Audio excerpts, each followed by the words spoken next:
मंदिर में इतनी चंदा चोरी हो गई, जो सरकार राम मंदिर का क्रेडिट लेने के लिए जिन्होंने सब कुछ सारी सीमाओं को लांघने का काम किया, प्रभाव पड़ने की बात है। और पंजाब हरियाणा से किसान दोबारा से आंदोलन के लिए तो चलने के लिए तैयार हो गए। उसकी बात है कि सरकार ने पूरा सेशन नहीं चलने दिया और हम इस बात के लिए बहुत ही निंदा करते हैं कि लोकतंत्र के लिए अच्छा नहीं है।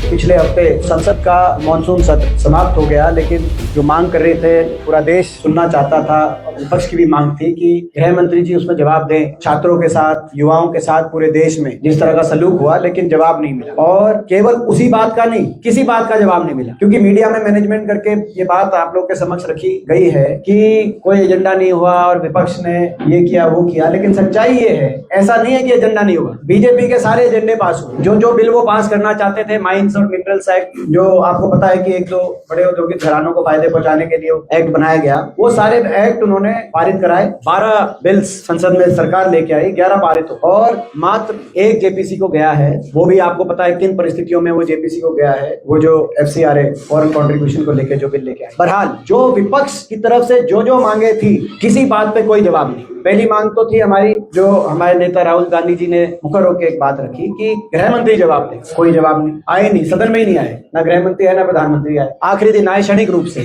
लोकसभा में, क्षणिक रूप से, जब लोकसभा समापन सेशन का सत्र का समापन होने की तरफ बढ़ गई। हमने मांग रखी कि राम मंदिर में इतनी चंदा चोरी हो गई, जो सरकार राम मंदिर का क्रेडिट लेने के लिए जिन्होंने सब कुछ सारी सीमाओं को लांघने का काम किया, वो कम से कम राम मंदिर में इतनी बड़ी चंदा चोरी हो गई और राम मंदिर ट्रस्ट में सारे बीजेपी RSS से जुड़े हुए लोग बैठे हैं, उसके बारे में जवाब दे। कोई जवाब नहीं। बात रखी कि E20 जो एथनॉल वाला जो क्राइसिस चल रहा है, आज भी एक सलाहकार का बयान आया कि E10 होना चाहिए, पुराने व्हीकल सारे खराब हो गए, मिडिल क्लास के सारी गाड़ियां, सारे व्हीकल इस सरकार ने बलि चढ़ा दिया कुछ बड़े औद्योगिक घरानों को फायदे पहुंचाने के लिए, तो उस पर जवाब दे। वो भी एक हमारी मांग थी, कोई जवाब नहीं। इंडो US ट्रेड डील के बाद जो देश के किसान और देश के ग्राहक पे इतना बड़ा इसका दुष्प्रभाव पड़ने की बात है, और पंजाब हरियाणा से किसान दोबारा से आंदोलन के लिए तो चलने के लिए तैयार हो गए, उसका हमने पूछा, उस पर जवाब दे।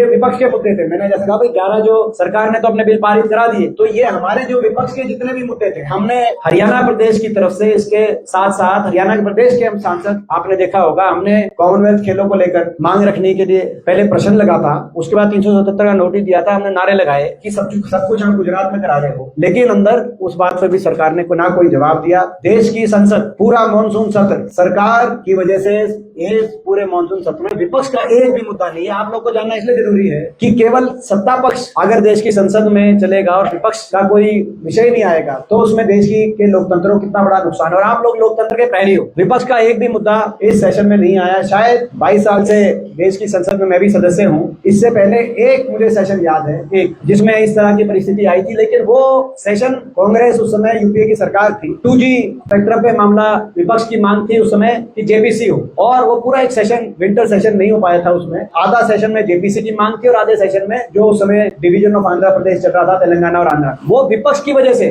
और विपक्ष की मांग उस समय उठी थी और JPC बनी थी। कांग्रेस ने कहा था कि JPC और अब तो आपका आ गया, मगर पहली बार है कि सरकार ने पूरा सेशन नहीं चलने दिया और हम इस बात के लिए बहुत ही निंदा करते हैं कि लोकतंत्र के लिए अच्छा नहीं है।